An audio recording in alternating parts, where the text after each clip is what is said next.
প্রবল ঝড়ে ব্রহ্মপুত্রে দিশাহীন হয়ে পড়ে একটি নৌকা টালমাটাল অবস্থায়, যাত্রীদের মধ্যে আতঙ্ক। বহু চেষ্টার পরে নৌকাটিকে একটি চরে নিয়ে আসে চালক। সৌভাগ্যক্রমে প্রাণে বাঁচলেন নৌকার 150 যাত্রী। অসমের মানকাচর জেলার ঘটনা। হাটশিঙিমারা থেকে ধুবড়ি যাচ্ছিল নৌকাটি। আচমকাই ব্যাপক ঝড়ের কবলে পড়ে যায় নৌকাটি। কার্যত টালমাটাল অবস্থায়, যাত্রীদের মধ্যে আতঙ্ক।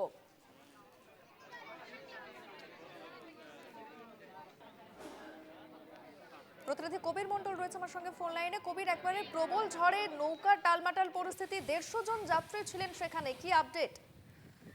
হ্যাঁ দেখো প্রিয়ঙ্কা, আজকে সকালবেলা যখন হাটশিঙিমারি থেকে ধুবড়ি যাত্রীবাহী ফেরি যখন তারা যাত্রা আরম্ভ করে, তারপরেই ব্রহ্মপুত্রে হঠাৎ করে ঝড়, প্রচন্ড ঝড় আসে। আর সেই ঝড়ের ফলে দেখা যাচ্ছিল সেই নাওয়ে যেসব যাত্রী ছিল, ফেরিতে যেসব যাত্রীরা ছিল, প্রায় 150 শতাধিক যাত্রী হবে, তাদের মাঝে তো আতঙ্কময় পরিবেশের সৃষ্টি হয়। আর তারপরে কোনো মতে ফেরি চালক যারা রয়েছে তারা কিন্তু ব্রহ্মপুত্রের পাড়ে ফেরি কোনো মতে চাপিয়ে তারপর যখন ঝড় থামে তারপরে আবারও তারা ধুবড়ি যাত্রা আরম্ভ করে। আর ইতিমধ্যে তারা ধুবড়ি পেয়েছে, আমরা যতটুকু খবর পেয়েছি কোনো ক্ষতি হয়নি। কিন্তু আমরা দেখতে পেরেছি যে ফেরিতে যতটুকু যেহেতু 150 জন যাত্রী একসঙ্গে তারা যাত্রা করেছিল, কিন্তু ফেরিতে পর্যাপ্ত যেসব লাইফ জ্যাকেট থাকার দরকার সেই জ্যাকেট গুলো কিন্তু সেখানে রাখা হয়নি। যদি কিবা কারণে ফেরি দুর্ঘটনা হতো তাহলে কিন্তু যাত্রীদের প্রাণ রক্ষা করাটা একেবারে অসম্ভব হয়ে যেত।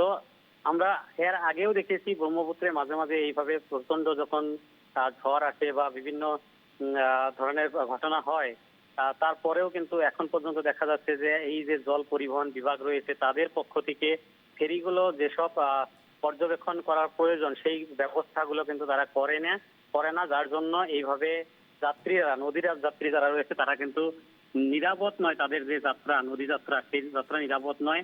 আর এই অভিযোগ উঠছে ফেরি কর্তৃপক্ষ যাতে অনাগত দিনে তারা লাইফ জ্যাকেট বা পর্যাপ্ত যেসব বয় বস্তু প্রয়োজন সেই বস্তুগুলো যাতে রাখে, সেই দাবিগুলো এখন যাত্রীরা করছেন।